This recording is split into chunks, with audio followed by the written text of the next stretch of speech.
বাড়ি ফেরার পথে একটি মেয়ে অদ্ভুত এক ঘটনার সম্মুখীন হয়। রাস্তায় হাঁটতে হাঁটতে হঠাৎ তার পা একটি দড়িতে আটকে যায়।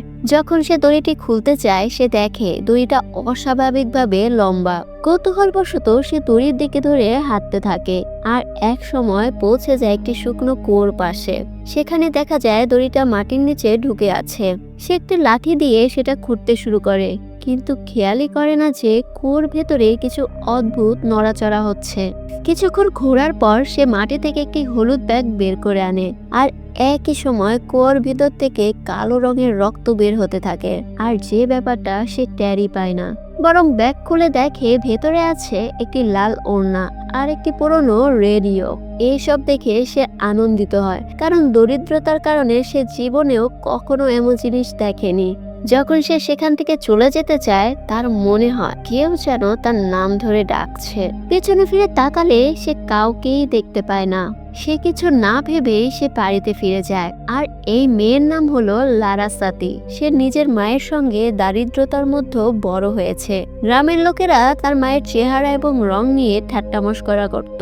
লারার মা চাইতেন তার মেয়ে একদিন প্রখ্যাত নৃত্যশিল্পী হোক, কারণ তাদের গ্রামে নাচের শিল্পীদের খুব সম্মান দেওয়া হয়। তাই ছোটবেলায় মা লারার জন্য একটি দামি লাল ওড়না কিনেছিলেন। এদিকে লারাসাতি চায়নি তার মাকে হতাশ করতে, তাই মন থেকে না চাইলেও সে নাচের চেষ্টা করত।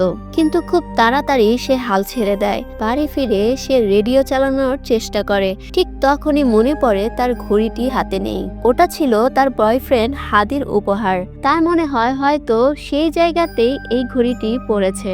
সে টর্চ নিয়ে রাতেই বেরিয়ে পড়ে ঘড়িটি খুঁজতে। সত্যি সেই জায়গায় গিয়ে এই ঘড়িটি সে পেয়ে যায়, কিন্তু ফেরার পথে আবারও কেউ যেন তার নাম ধরে ডাকতে থাকে। সে ওই আওয়াজের পিছু নেয় আর পৌঁছে যায় সেই শুকনো কুয়ার পাশে। তবে এবার কিছুই অস্বাভাবিক মনে হয় না।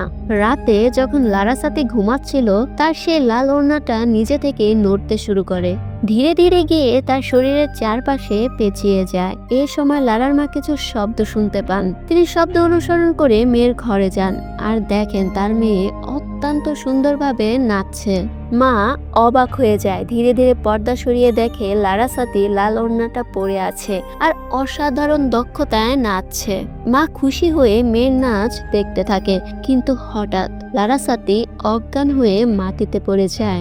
জ্ঞান ফেরার পর সে কিছুই মনে করতে পারে না। সে নেচেছিল সেটাও সে মনে করতে পারে না। পরের দিন লারাসাতির মা তাকে গ্রামের ডান্স টিচার মেনুর কাছে নিয়ে যায়, আর মেনুই ছিল এই গ্রামের একমাত্র নাচের শিক্ষক। মায়ের অনুরোধে মেনুর লারাকে একটি ওড়না দেন আর বলেন, এটা পরে একা একা নাচো। কিন্তু ওড়নাটা পরতে লারা সব ভুলে যায়। মেনুর হতাশ হয়ে ফিরে যেতে থাকেন। তখনই লারার মা গতকাল পাওয়া সেই লাল ওড়নাটা তাকে পরিয়ে দেন। হঠাৎই লারার মুখে একটি অদ্ভুত আত্মবিশ্বাসের ছাপ দেখা যায়, আর তার নাচ এখন একেবারে নিখুঁত হয়ে যায়। মেনুর যখন ঘুরে দেখে, তখন হঠাৎ লারার জায়গা অন্য কারোর ছায়ামূর্তি সে দেখতে পায়। ভয়ে তিনি লারার নাচ থামিয়ে দেন। তখন মেনুরের মনে পড়ে যায় এই ছায়াটা তার নিখোঁজ মেয়ে সোলাসফির মতো, যে এক সময় তাদের গ্রামের নাচের ঐতিহ্যের এক গুরুত্বপূর্ণ অংশ ছিল। আর সোলাশ্রী ছিল সেই নৃত্য পরম্পরার উত্তরাধিকারী, যে 7 বছর আগে রহস্যজনকভাবে নিখোঁজ হয়ে গিয়েছিল।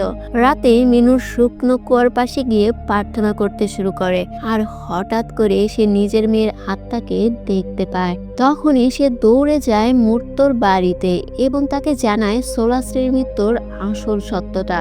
পরের দিন সকালে গ্রামবাসীরা উইল্ড মিলের পাশে জড়ো হয়। মেনুর ঘোষণা করে লারাসাতি হবে তাদের নাচের ঐতিহ্যের নতুন উত্তরাধিকারী। লারাসাতির মায়ের মুখে আনন্দের ছাপ, আর গ্রামবাসীরাও তার সৌন্দর্যের প্রশংসায় মুগ্ধ হয়ে গিয়েছে। এই খবর শুনে লারার প্রেমিকও সেখানে চলে আসে। লারাসাতিকে এইভাবে নাচতে দেখে সে অবাক হয়ে যায়। আর এই উইল্ড মিল ছিল গ্রামের বিদ্যুতের একমাত্র উৎস, যা বহু বছর আগে 4 জন অচেনা মানুষ বানিয়েছিল। আর তাদের নাম খোদাই ছিল এক স্মৃতি স্তম্ভে, আদিত্য, ইয়োদ, রিকি এবং আকান। তাদের প্রতি কৃতজ্ঞতা জানাতে গ্রাম প্রধান একটি অনুষ্ঠানে তাদেরকে আমন্ত্রণ জানালেন। এরপর আমরা দেখতে পাই সেই 4 জন লোক গাড়ি নিয়ে গ্রামের উদ্দেশ্যে রওনা দেয়, কিন্তু মাঝপথে হঠাৎ তাদের গাড়ি কোনো কিছুর সাথে ধাক্কা খায়। গাড়িটি থামিয়ে নিচে নামলে তারা কিছুই দেখতে পায় না। ঠিক তখনই ইহুদি গাড়ির বনেটের ওপর একটি সাদা হাতের ছাপ দেখতে পায়। ভয় আর আতঙ্কে সে চিৎকার করে ওঠে আর তারা দ্রুত গাড়িতে উঠে আবারও রওনা দেয়। কিছু দূর যেতে তাদের সামনে এক লোককে দেখা যায় আর সে ছিল গ্রামের একজন পাগল ওয়াংসো। তারা তাকে দেখে বুঝে যায় যে গ্রাম আর বেশি দূরে নয়। এরপর তারা ওয়াংসোকে সঙ্গে নিয়ে শীঘ্রই গ্রামে পৌঁছে যায়। সেখানে গ্রামবাসীরা তাদের উচ্চ অভ্যর্থনা জানায়। মূর্ত তাদেরকে পরিচয় করিয়ে দেয় এবং বলে লারাসাতি তাদের যত্ন নেবে। সেই চারজন সেই একই বাড়িতে উঠল যেখানে তারা বহু বছর আগে থেকেছিল। পুরনো স্মৃতিগুলো হঠাৎ করে আবার ফিরে এলো। তখন তাদের আপ্যায়ন করছিল মেনুর মেয়ে সোলাশ্রী, যে তার নাচের দক্ষতার জন্য তখন অনেক বিখ্যাত ছিল। সেদিন রাতে নেশাগ্রস্ত অবস্থায় চারজন সোলাশ্রীকে আর যেতে দেয়নি, যদিও মেয়েটি যেতে চেয়েছিল। পরের সকালে আদিত্য দেখলো তার হাতে রক্ত লেগে আছে। সেই রক্তের দাগ অনুসরণ করে তারা একটি কুঁড়ে ঘর পর্যন্ত যায়। সেখানে গিয়ে রিকি ও আকানকে মেঝে পরিষ্কার করতে দেখে। ঘরের ভেতরে পড়েছিল সোলাশ্রী আর ইমামের নিথর দেহ।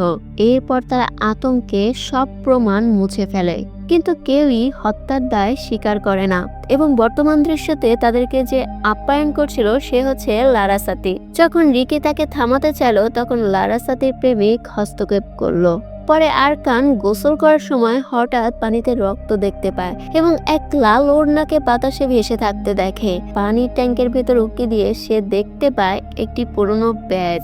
যে ব্যাজটি সে রিকিকে দেখায় ওটা ছিল তাদের কলেজে স্টুডেন্ট কাউন্সিলের ব্যাজ, কারণ আদিত্য ও ইউথ সেই কাউন্সিলের সদস্য ছিল। সন্দেহটা তাদের দিকেই ঘুরে যায়। এদিকে আদিত্য ও ইউথ ফোনে সিগন্যাল খুঁজতে পাহাড়ের দিকে ওঠে। সেখানে তারা আবার ওয়াংসোকে দেখতে পায়। ফেরার পথে তারা দেখে মূর্ত ও লারাসাতি এক গোপন রিচুয়াল করছে। লারাসাতির প্রেমিক এসে তাদেরকে সেখান থেকে সরিয়ে নেয়। এ সময় আরকান ও রিকির ঘরে সেই একই লাল ওড়না ভেসে আসে, এবার সরাসরি রিকির দিকে। হঠাৎ লারাসাতি সেখানে উপস্থিত হয় আর রিকি তার পেছনে হাঁটতে শুরু করে আর দরজাগুলো নিজে থেকে বন্ধ হয়ে যায়। ভেতর থেকে ভয়ানক শব্দ শোনা যায়। আদিত্য ও ইউথ দৌড়ে গিয়ে দরজা ধাক্কা দিতে লাগে। কোনো সারা শব্দ পাওয়া যাচ্ছিল না। ভেতরে দেখা যায় এক অদৃশ্য শক্তি রিকির গলা চেপে ধরেছে। আরকান দরজা ভেঙে ঢুকে দেখে রিকি নিজেই নিজের গলা টিপে ধরেছে। তার হাত ছাড়ানোর সব চেষ্টা ব্যর্থ হয় আর সেই মুহূর্তে তারা সবাই বুঝে যায় যে কিছু একটা ভয়ঙ্কর অভিশাপ তাদেরকে ঘিরে ফেলেছে। আদিত্য ঠান্ডা পানি দিলে আরকানের জ্ঞান ফেরায়। আকান পাওয়া সেই ব্যাস সম্পর্কে প্রশ্ন করলে তাদের মধ্যে ঝগড়া শুরু হয়ে যায়।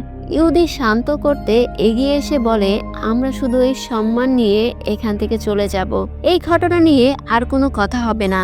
পরের সকালে লারাসাতি ও হাদি নাস্তা নিয়ে আসে। চারজনই দ্রুত সেখান থেকে চলে যেতে চায়, কিন্তু এটা শুনে লারাসাতির আচরণ হঠাৎ করে বদলে যায়, যেন কোনো অদৃশ্য শক্তি তার শরীর দখল করে নিয়েছে।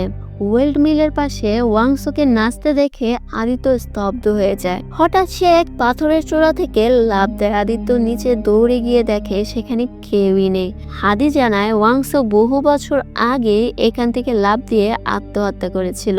রাতের অনুষ্ঠানে মূর্ত বিশেষ এক ধরনের জুস পরিবেশন করলো, কিন্তু আদিত্য চালাকি করে সেটা পান করে না, কারণ সে আগেই শুনেছিল মূর্ত কাউকে নিয়ে কিছু পরিকল্পনা করছে। হঠাৎ সে দরজা খুলে সবাইকে সামনে নিয়ে নিজের অপরাধ স্বীকার করে ফেলে। ঠিক সে সময় মঞ্চে নাচতে থাকা লারাসাতি মুহূর্তের মধ্যেই মৃত সোলাশ্রীর রূপ নেয়। সবাই আতঙ্কে চিৎকার করে ওঠে আর কয়েক সেকেন্ডের মধ্যে তিন বন্ধু জ্ঞান হারায়। এরপর গ্রামবাসীরা তাদেরকে বেঁধে ফেলে। মিনার এক ভয়ঙ্কর রিচুয়াল সম্পন্ন করে আর তারপরে তিনজন আলাদা আলাদা ভয়ঙ্কর জায়গায় জেগে ওঠে। ইহুদি নিজেকে দেখতে পায় উইল মিলের পাশে, আকান ঘন জঙ্গলের ভেতরে, আর রিকি সেই শুকনো কুয়োর তলদেশে। আর প্রতিটি জায়গায় সোলাশ্রীর আত্মা তাদের সামনে উপস্থিতি হয় আর একে একে তিনজনকে সে ভয়ঙ্কর ভাবে হত্যা করে। পরের দিন সকালে গ্রামবাসীরা তাদের মৃতদেহগুলোকে কুয়োর ভেতর ফেলে দেয়। শুধুমাত্র আদিত্য বেঁচে যায়। 2 মাস পরে আমাদেরকে দেখানো হয় আদিত্যর বিয়ে, আর আদিত্যর বিয়েতে লারাসাতি ও হাদি নাচতে আসে। তাদের দেখে আদিত্য হতবাক হয়ে যায়। রাতে যখন সে নববধূর সঙ্গে ছিল, হঠাৎ তার মনে পড়ে যায় সোলাশ্রীর কথা। মনে পড়ে যায় কিভাবে মাতাল অবস্থায় সে সোলাশ্রীর ওপর হামলা করেছিল, আর সোলাশ্রী যখন তার হাতে থাকা ব্যাজ দিয়ে পাল্টা আঘাত করতে চেয়েছিল, তখন রাগের মাথায় আদিত্য তাকে রেডিও দিয়ে আঘাত করে মেরে ফেলেছিল। আর বাইরে এসে সে সোলাশ্রীর প্রেমিককেও হত্যা করেছিল। এরপর নিজের দোষ ঢাকতে সে নিজের বন্ধুদেরকে ফাঁসিয়ে দিয়েছিল, ভুল প্রমাণ তৈরি করে তাদের দোষী বানিয়েছিল। আর এদিকে হঠাৎ করে তার সুন্দর স্ত্রী সোলাশ্রীর রূপে বদলে যায়। আতঙ্কে আদিত্য আবার রেডিও দিয়ে তাকে মেরে ফেলে। জ্ঞান ফিরলে সে দেখে আসলে সে সোলাশ্রীকে নয়, তার নতুন বিবাহিত বউকেই মেরে ফেলেছে। এরপর অনুশোচনায় সে নিজেই ফাঁসিতে ঝুলে আত্মহত্যা করে। আর এখানেই এই মুভিটি শেষ হয়ে যায়। আর এটাই ছিল এই মুভির সম্পূর্ণ এক্সপ্লেনেশন। আশা করছি ভিডিওটি আপনাদের কাছে ভালো লেগেছে। তাহলে অবশ্যই ভিডিওটিতে একটি লাইক এবং চ্যানেলটি সাবস্ক্রাইব করে যাবেন। Thanks for watching.